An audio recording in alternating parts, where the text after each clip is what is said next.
Olá, pessoal! Hoje é dia 16 de agosto e nós estamos começando a nossa 18ª aula sobre Romanos. Hoje estudaremos o capítulo 10 sobre a nossa responsabilidade. No capítulo anterior, capítulo 9, espero que você tenha assistido. Se você ainda não assistiu o capítulo 9, vale a pena dar uma olhada nele.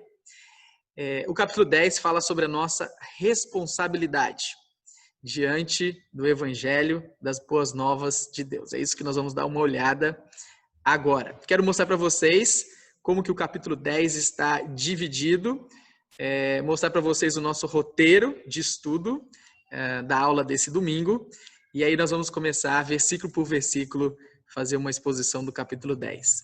Então acompanha comigo, eu vou compartilhar agora aqui uma apresentação. Vale a pena mencionar, estamos usando o livro Romanos para Você, do Timothy Keller.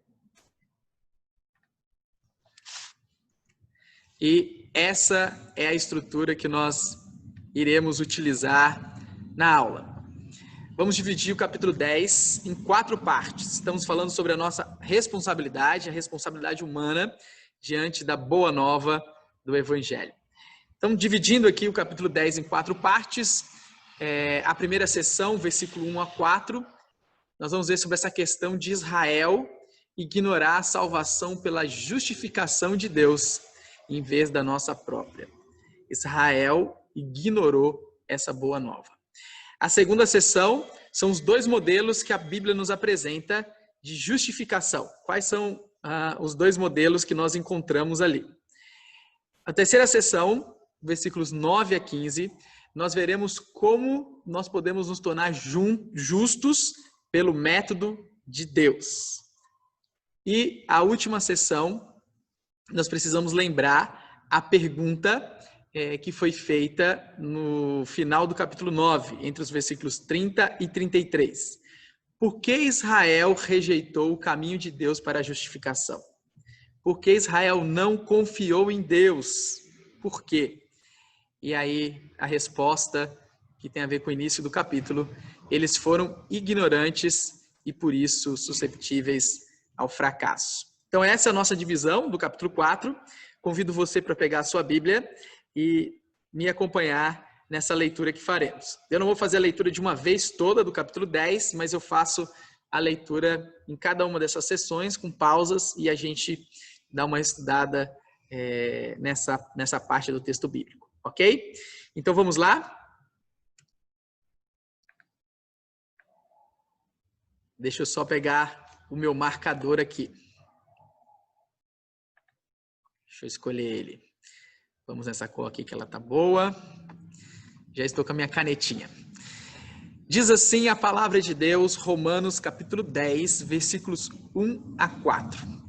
Irmãos, o desejo do meu coração e a minha oração a Deus pelos israelitas é que eles sejam salvos.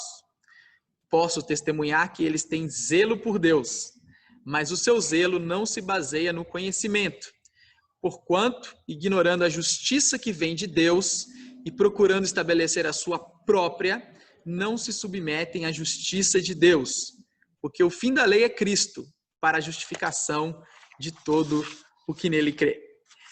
Meus irmãos, nós vimos no capítulo passado que Paulo falou que, inclusive, ele trocaria a salvação dele pela redenção dos seus compatriotas, do povo de Israel. Ele fica triste, ele se entristece, ele sofre em ver a nação vivendo na incredulidade. Não quer dizer que judeus não se converteram, que judeus não reconheceram o Messias. A gente vê diversos relatos nos evangelhos, no livro de Atos. No livro de Atos ainda diz que vários sacerdotes abraçaram a fé. Fala sobre fariseus se convertendo. Nós lemos nos relatos dos evangelhos que José de Arimateia e Nicodemos, eles tiraram o corpo de Cristo na cruz e colocaram ele num sepulcro novo, que pertencia a José de Arimateia. Os 2 eram fariseus, membros do Sinédrio.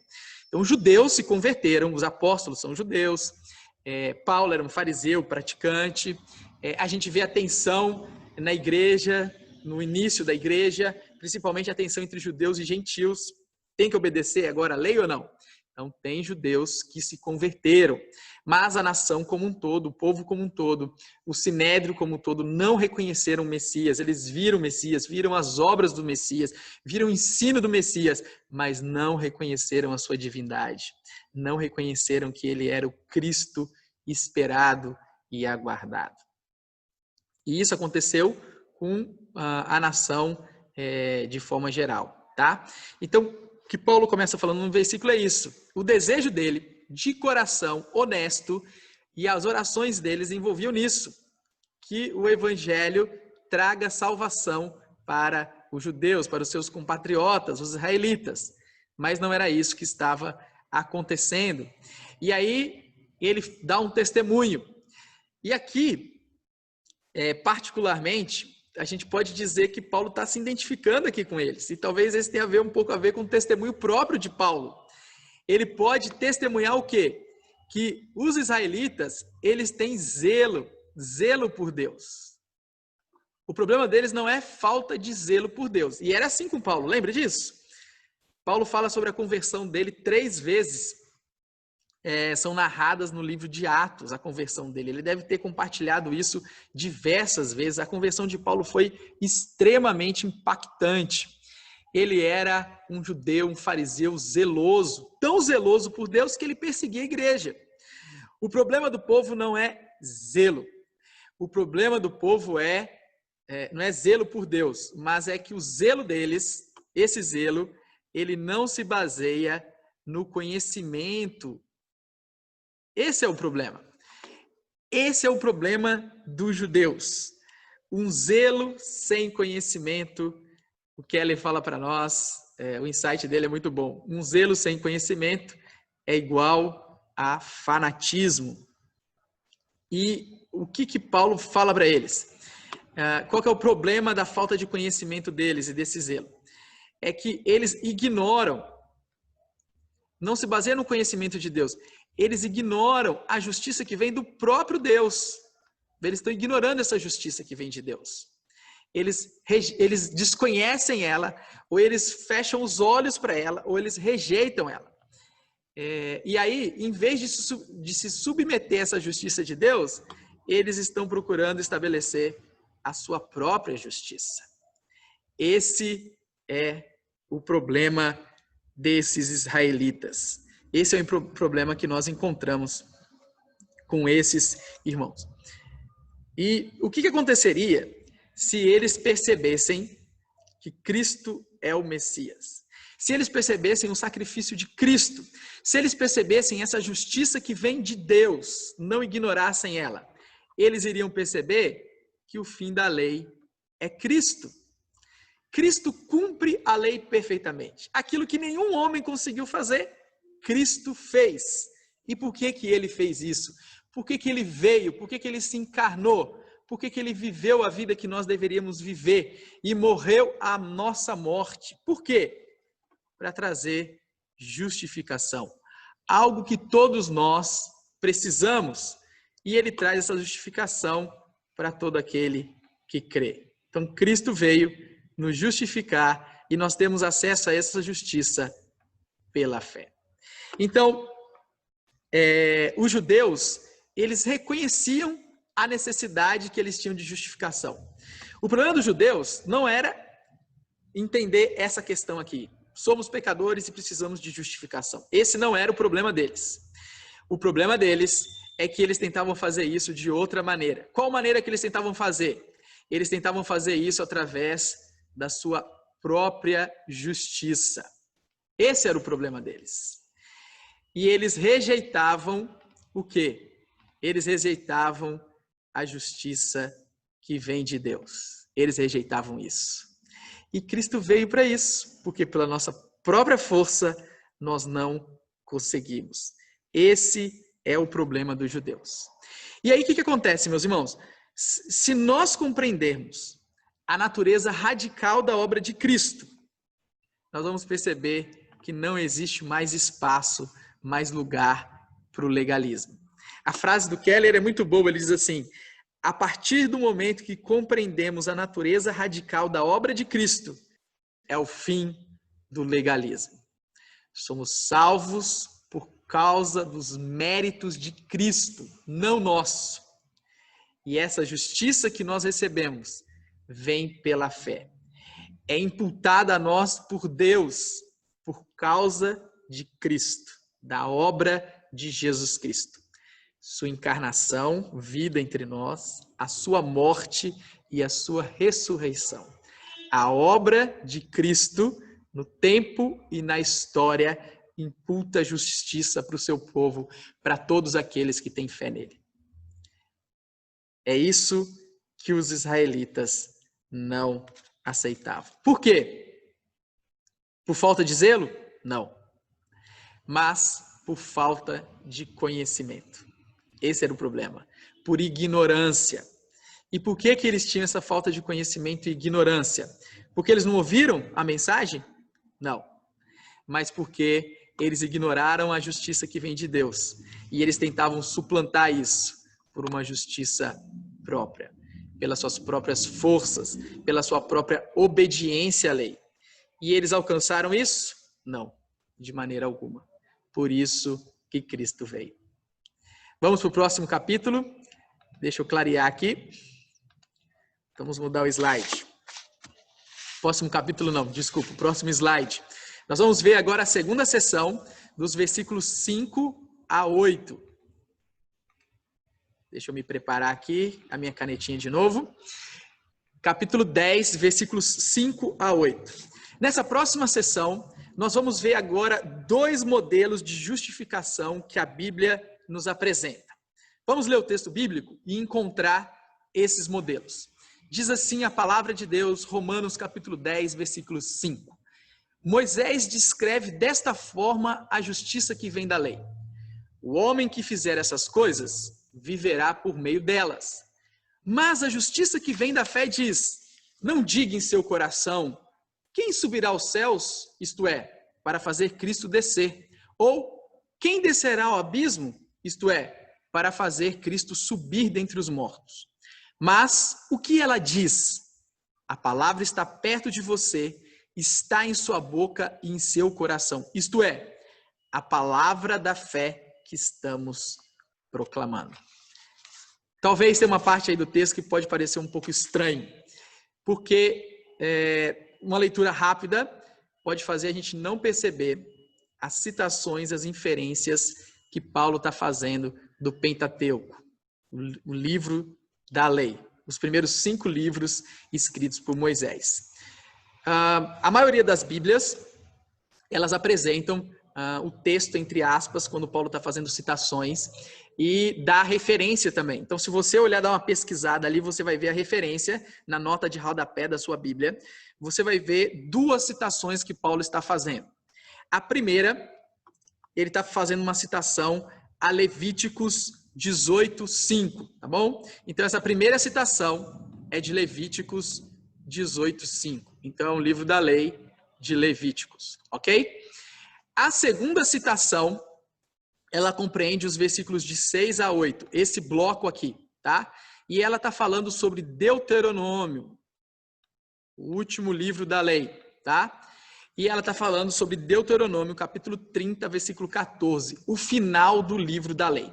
Agora, olha que interessante isso daqui. Isso é fantástico que Paulo está mostrando para nós. Ele está mostrando 2 modelos de justificação que a Bíblia nos apresenta. O primeiro é bem simples, só que ele é impossível de alcançar. O primeiro é assim, Moisés está falando em Levíticos, capítulo 18, versículo 5. O homem que fizer essas coisas, ou seja, tudo aquilo que está escrito na lei de Deus, viverá por meio delas. Se ele não fizer, ele morre. Essa é a lei. Essa é a aliança que Deus tem com o seu povo. Esse é o primeiro modelo que tem nas Escrituras de justificação, tá? Alguém consegue cumprir isso? Não. É por isso que Cristo veio. E aí Paulo mostra que o próprio Moisés, ele fala sobre um segundo modelo de justificação na lei. Agora, olha que interessante, eu preciso fazer só um contexto aqui, colocar o livro de Deuteronômio no seu devido lugar, para a gente entender melhor o que Paulo está falando. Nós temos os primeiros 4 livros da lei, tá? Que vão mostra a lei que Deus deu ao seu povo, mostra como que Deus fez uma aliança com Abraão, mostra o povo sendo formado, o povo escravizado no Egito, e depois Deus libertando esse povo do Egito e saindo, agora não mais um patriarca com seus filhos, mas agora uma nação numerosa. Mais de 1 milhão de pessoas estão saindo do Egito. E mostra esse tempo que eles têm de peregrinação no deserto, 40 anos, até chegar à terra prometida. Essa peregrinação por 40 anos é por causa da desobediência, da rebeldia, da dureza de coração desse povo. O que acontece? Passa 40 anos, o povo está próximo de entrar na terra prometida. Só que a geração que foi rebelde, se rebelou contra Deus, ela não vai entrar na terra prometida. Então, quem não entra na terra prometida? Todos aqueles que saíram do Egito e duvidaram de Deus. Aqueles que tinham 20 anos para cima. Uma geração inteira fica prostrada no deserto e morre.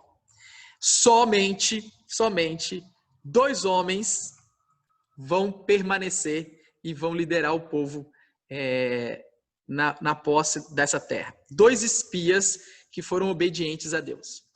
Josué e Caleb. Nem Moisés nem Arão entram. Moisés morre antes e depois Moisés pode espiar a terra. E ele está escrevendo o Deuteronômio e ele está espiando a terra, mas ele não vai entrar. E quem vai liderar o povo agora é Josué, aquele que foi fiel e creu em Deus. E Josué era o auxiliar de Moisés, ele foi treinado esse tempo todo e agora ele vai substituir Moisés junto com uma nova geração.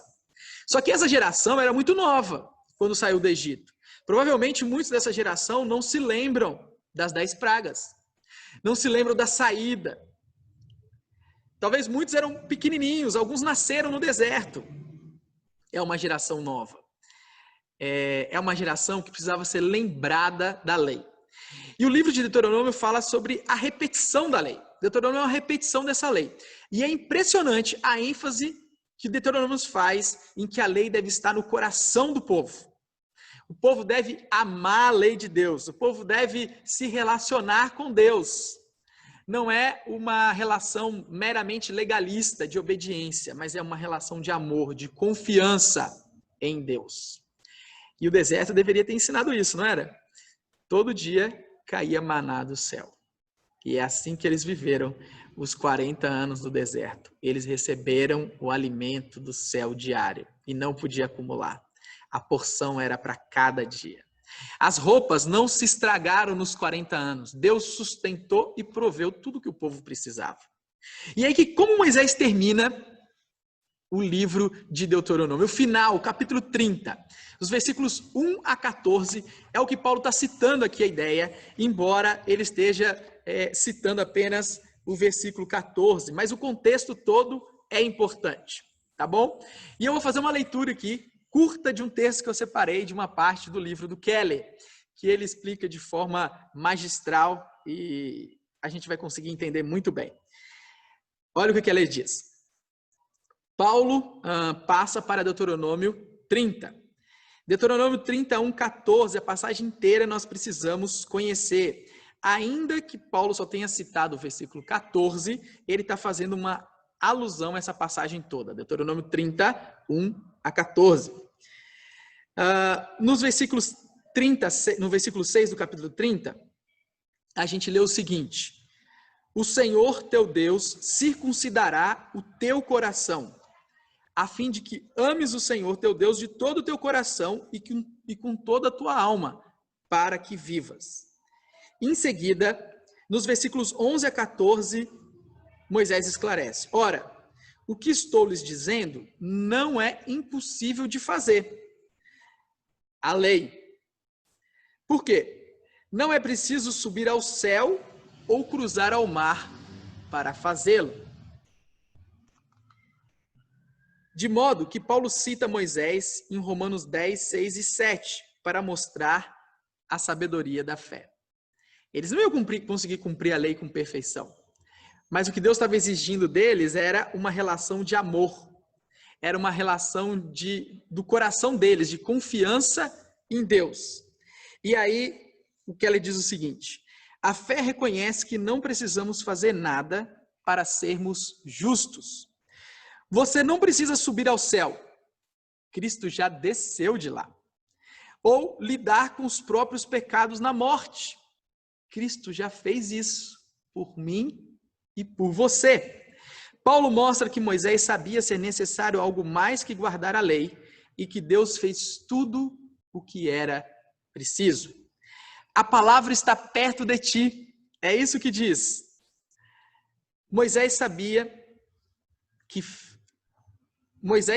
fé tem a ver simplesmente com o que você diz com a boca por crer em seu coração. Zelo com conhecimento significa confiar em Cristo para justificação, crescer nele como um alicerce da vida, obedecer à lei de Deus por gratidão e proclamar o evangelho de Deus por amor. Keller ajuda bastante a gente poder entender essa citação que Paulo está fazendo de Moisés e argumentando com o seu público, argumentando com os judeus, com os israelitas, de que o próprio Moisés já tinha mostrado esse outro modelo de justificação que o povo estava ignorando e rejeitando. A justificação pela fé. Pela fé em uma pessoa, pela fé em Jesus Cristo, pela fé no Messias. Isso nos leva à próxima sessão. Deixa eu clarear aqui. Passando para o próximo slide. Nós agora estamos diante da próxima sessão. Diz assim a palavra de Deus. Só contextualizar para quando a gente for fazer leitura vocês ficarem ligados, tá? Essa próxima sessão, a anterior, nós vimos sobre os dois modelos que as Escrituras apresentam sobre justificação. Agora, nessa sessão, nós vamos focar como que nós podemos nos tornar justos pelo método de Deus, pela fé. Já que a gente não consegue pelas nossas obras, pelas nossas boas ações, por mérito próprio, então, o que Deus proveu para nós? Vamos ver? Diz assim a palavra de Deus, Romanos 10, 9 a 15. Se você confessar com a sua boca que Jesus é o Senhor e crer em seu coração que Deus o ressuscitou dentre os mortos, será salvo. Pois com o coração se crê para a justiça e com a boca se confessa para a salvação. Como diz a Escritura, todo aquele que nele confia jamais será envergonhado. Não há diferença entre judeus e gentios, pois o mesmo Senhor é Senhor de todos e abençoa ricamente todos os que o invocam, porque todo aquele que invocar o nome do Senhor será salvo. Como, pois, invocarão aquele em quem não creram? E como crerão naquele de quem não ouviram falar? E como virão se não há quem pregue? E como pregarão se não forem enviados? Como está escrito: como são belos os pés dos que anunciam boas novas. O Evangelho de Jesus Cristo. Gente, eu já mencionei isso para vocês em algumas aulas passadas, mas eu vou lembrar novamente uma estrutura muito conhecida no texto bíblico por causa da poesia hebraica, né? Então, olha o que Paulo está fazendo no versículo 9 e 10. Olha que interessante isso, tá? Nós chamamos isso de paralelismo, e aqui é um exemplo clássico de quiasmo, tá? Como que o versículo 9 e 10 estão ligados e as duas ideias são complementares, tá? São sinônimos. Paulo está falando da mesma coisa. Então, vamos reparar aqui e vamos entender como que isso funciona. Então, eu vou colocar aqui, para ficar mais fácil para a gente entender, que é um quiasmo. Isso aqui é uma letra A, tá bom? Isso é uma letra A. E aqui também é uma letra A, tá? E aqui é a letra B. E aqui uma letra B. Então, a sentença A casa com a sentença A e a B com a B. e aí o texto forma um X, por isso que nós chamamos de quiasmo, que é como a gente fala X em grego, tá bom? Então, olha só, o que Paulo está falando aqui? Se você confessar com a sua boca que Jesus é o Senhor, então ele está falando aqui, ó, sobre confissão, não é? Olha aqui, e com a boca se confessa para a salvação. Então ele está falando sobre confissão, tá? Então agora vamos ver a outra parte da sentença, tá? E crê em seu coração que Deus o ressuscitou dos mortos. Então no primeiro é confessar com a boca. Deixa eu só marcar aqui que eu esqueci de marcar. Ó.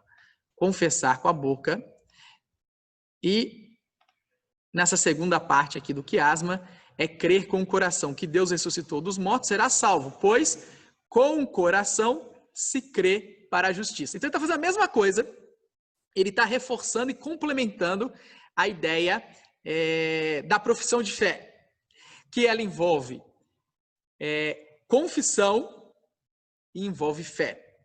Envolve em confiar e descansar em Deus, e envolve crer. Envolve em anunciar para outras pessoas, mas envolve também em algo interno, né? Que eu assimilo isso, eu descanso nisso, eu confio, eu paro de lutar e confio na obra do Messias.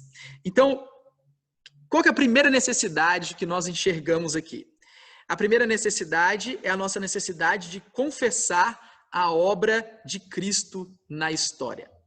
É confessar, é reconhecer que Cristo fez por mim aquilo que eu não poderia fazer. E ele fez isso por amor para me redimir. É confessar, é reconhecer e é confiar na encarnação, na morte, na ressurreição do nosso Senhor Jesus Cristo, pelos nossos pecados, para que eles fossem perdoados e para que a justiça de Deus fosse acrescida a nós, a fim de que nós possamos viver novamente reconciliados com Deus. E a nossa segunda necessidade, depois de confessar, é confiar. Confiar nessa obra de todo o coração. Confiar que ela é suficiente e não há necessidade de mais nenhum acréscimo. Tudo o que nós precisamos para ser salvos, Cristo já fez por nós. E o convite agora é: beije o Filho. Abrace o Filho. Confie no Filho, descanse no Filho. Esse é o chamado, essa é a convocação para a justiça, para a justificação.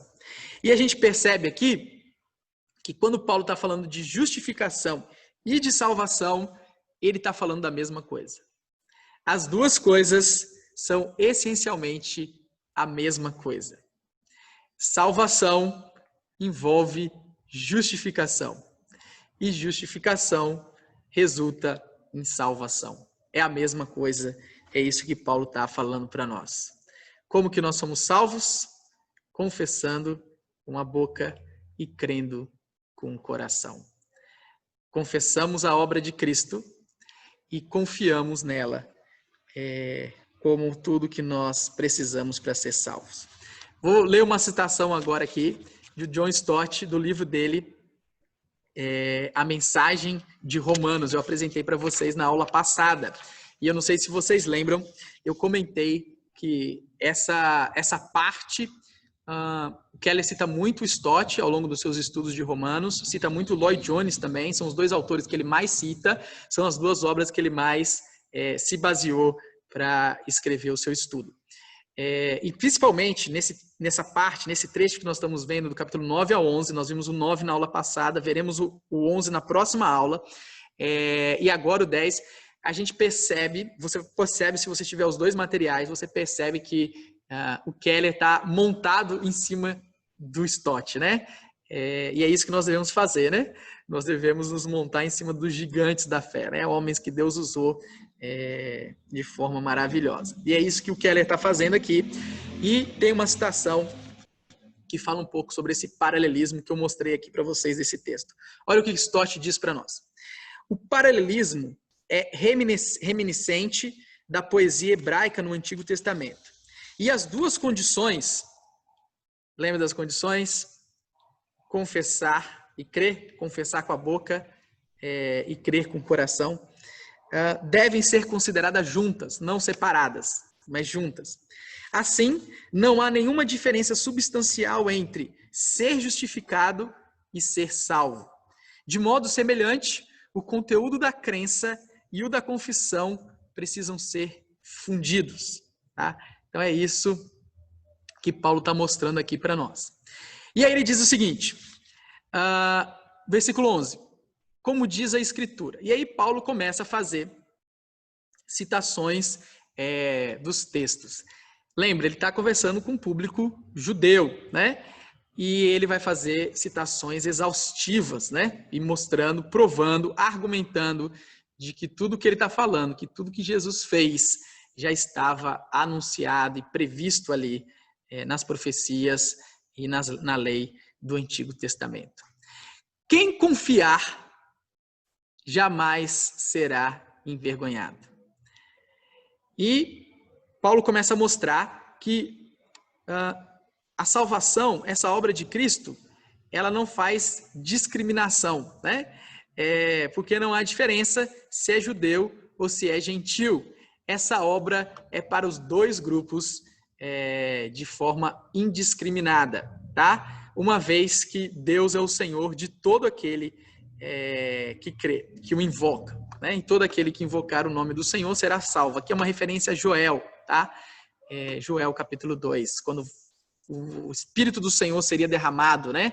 Sobre os filhos, sobre as filhas, os servos, sobre todos, né? Sobre todos os povos, todo aquele que invocar o nome do Senhor seria salvo. E a gente vê o cumprimento dessa profecia em Cristo Jesus e de forma mais clara e nítida em Pentecostes. Gente, o que nós percebemos aqui? Que essa obra de Cristo, ela é acessível a toda pessoa, a todo ser humano, a todo aquele que invocar e confiar em Deus. Agora, essa parte aqui do versículo 14 até o 15 é uma parte muito importante para nós. É uma parte que envolve mais essa questão evangelística, né? Nós confessamos, nós cremos, nós somos reconciliados com Deus, desfrutamos dessa nova vida em Jesus Cristo, começamos a viver em amizade com Deus, em obediência com Deus, e agora nós recebemos também uma missão, uma convocação, porque assim como o Evangelho chegou a cada um de nós, o Evangelho precisa chegar a todas as pessoas. E é aí que Paulo começa a fazer uma série de citações em cima do profeta Isaías. E a gente percebe aqui que essa mensagem das boas novas, ela é transmitida por seres humanos, não por anjos, mas por seres humanos. Deus deu essa missão ao seu povo e o seu povo precisa compartilhar essa boa nova. E aqui a gente pode entender 3 pontos importantes sobre evangelismo, tá? Primeiro ponto importante para a gente entender sobre evangelismo. Primeiro, que evangelismo requer uma disposição para falar. O evangelho precisa ser pregado e anunciado. Isso é essencial. Não adianta apenas uma bela vida de testemunho. Isso é importante, isso é fundamental. Mas a boca precisa ser aberta. Precisamos anunciar. Precisamos falar de Jesus Cristo, da sua obra redentora. Precisamos pregar para que as pessoas tomem esse conhecimento. Gente, eu lembrei esses dias de algo muito interessante. Eu cresci num ambiente muito secularizado, muito mesmo, a tal ponto que até os meus 15 anos de idade, pasmem, nós vivemos num país católico, até os meus 15 anos de idade, 24 anos atrás, até os meus 15 anos de idade, eu não lembro de ouvir falar, de ter essa informação que Jesus Cristo tinha morrido na cruz pelos meus pecados, para que eu tivesse vida, para que eu fosse perdoado, para que eu fosse justificado e reconciliado com Deus. Eu não tive essa informação até os meus 15 anos de idade. Eu convivi com vários crentes, estudei em escolas cristãs. Eu já tinha ouvido falar sobre a criação.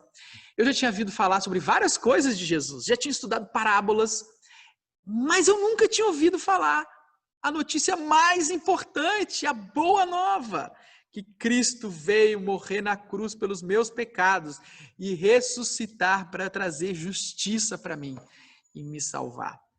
Eu não conhecia isso. Gente, às vezes parece que é uma notícia que todo mundo já sabe, né? Uma informação que todo mundo tem, mas não é verdade isso, gente. Muitas pessoas desconhecem, são ignorantes em relação a isso. E eu fui ignorante a isso até os meus 15 anos de idade. Segunda coisa importante que nós percebemos aqui sobre evangelismo. Que o evangelismo requer não só a proclamação, o anúncio dessa verdade, mas também a persuasão. As pessoas precisam ser convencidas. É verdade que elas serão convencidas pelo poder do Espírito Santo, mas Deus deu essa missão aos homens também, para que a gente empregue todo o nosso esforço, para que as pessoas entendam da maneira mais clara possível e vejam a importância do que compreenderam, do que ouviram, do que Cristo fez por nós e de que sem Ele não há outro caminho no qual nós podemos nos achegar a Deus. Ele é o caminho, a verdade e a vida. Ninguém vai ao Pai se não for por Ele.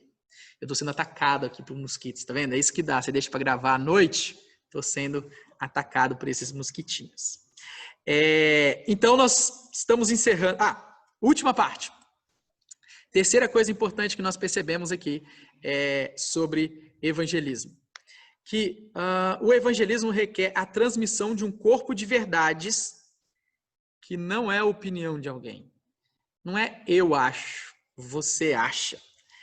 Mas é a revelação autorizada de Cristo e dos seus apóstolos. Nós somos embaixadores de Deus. Nós que cremos no Evangelho somos embaixadores e portadores dessa mensagem, uma mensagem importantíssima. E Cristo nos deu autoridade para compartilhar essa mensagem com alegria, com confiança, com segurança, cheios de esperança no poder de Deus, de que essa palavra não volta vazia e traz frutos para a vida eterna. E para a gente falar isso, não como uma opinião, como um achismo, mas com essa convicção de que é a verdade de Deus para todas as pessoas. Então, as 3 aplicações. O evangelho precisa ser proclamado. Além de ser proclamado, ele precisa ser explicado, as pessoas precisam entender, e isso envolve persuasão, dedicação nossa para persuadir as pessoas. E terceiro ponto, nós não estamos falando uma opinião pessoal, nós estamos trazendo uma mensagem do rei. Nós somos embaixadores do rei, e é isso que nós estamos comunicando às pessoas, e por isso a importância e temor nessa ação evangelística que todos nós somos conclamados a fazer.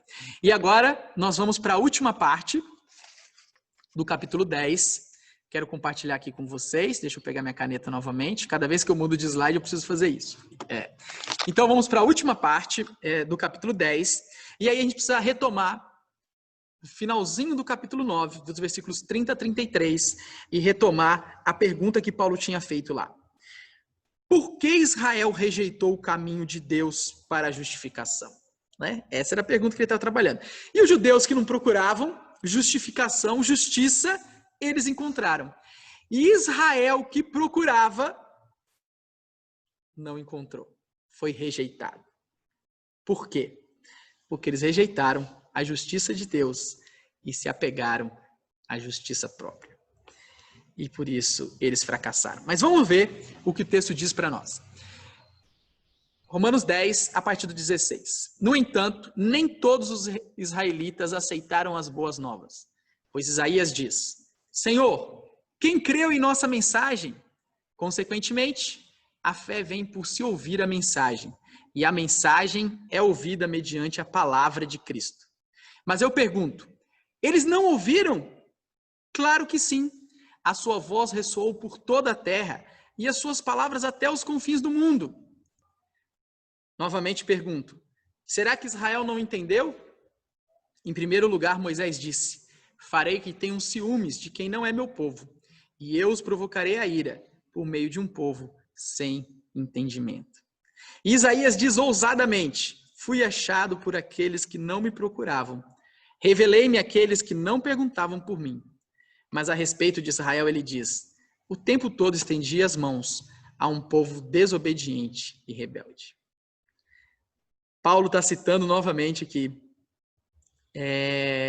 livros importantíssimos das Escrituras, textos, porções importantíssimas. Ele está citando Moisés, ele está citando Davi, Salmo 19, ele está citando Isaías. O que Paulo está mostrando aqui para nós? Os judeus não ouviram essa mensagem? Ouviram, sim. Ouviram. Claro que sim. Claro que eles ouviram. Mas eles não creram, como Isaías já havia anunciado. Senhor, quem creu em nossa mensagem? Eles não creram. E isso aconteceu por quê? Porque eles não compreenderam a mensagem? Israel não entendeu? Os judeus sabiam da necessidade da justificação. Eles sabiam disso. Mas é um povo sem entendimento, porque eles rejeitaram a justificação que Deus trouxe por meio de Cristo e confiaram e se basearam numa justiça própria que não os leva a lugar nenhum. Jesus chamou essa justiça própria deles, Deus chamou essa justiça própria deles de trapo de imundícia. Jesus chamou esses que confiavam nessa justiça própria de sepulcro caiado. Estão limpinhos por fora, pintadinhos, né? Arrumados, mas por dentro é uma podridão só. Jesus se referiu a eles como guias de cegos. Esse não é o caminho de Deus para o seu povo. E eles rejeitaram o caminho de Deus. Por que isso aconteceu? Porque é um povo obstinado. É um povo desobediente e rebelde. Não deram ouvidos ao Senhor. Eles tinham todo o privilégio, mas rejeitaram esse privilégio. Quer dizer que não há esperança para Israel? Não, nada disso. É aí que vem o capítulo 11. Importante para a próxima aula. Então, cenas do próximo capítulo. Aguardem domingo que vem, que nós vamos ver o capítulo 11. Como que nós vamos concluir essa aula aqui? Lembrando que Deus é soberano. Deus é soberano sobre a nossa salvação. Mas isso não significa que existe alguma desculpa para desobedecer ao seu chamado para crer no Evangelho.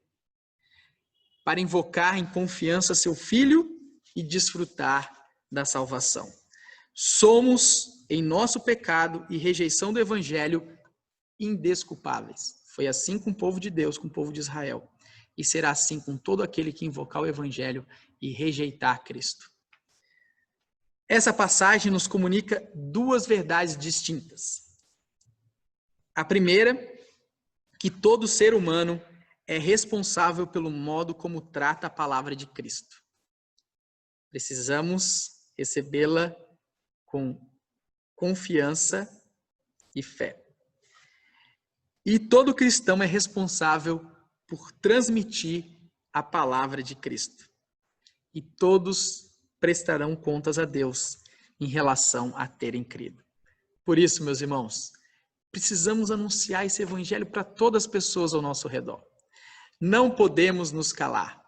Precisamos vencer a vergonha, precisamos vencer o medo, precisamos vencer a indiferença pelo amor, pela preocupação com os outros.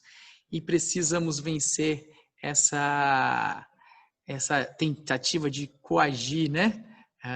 As pessoas estão coagidas com medo de compartilhar a sua fé, né? De parecer politicamente incorreto, né? Precisamos vencer isso, esses desafios do nosso tempo. Esse é o chamado, essa é a convocação que nós recebemos do nosso Senhor. Então nós terminamos por aqui a aula do capítulo 10. Espero que vocês tenham gostado da aula, se aprofundado mais no conhecimento da palavra de Deus e que se prepare para o capítulo 11 que nós veremos no domingo que vem, tá bom? Um grande abraço e até a próxima.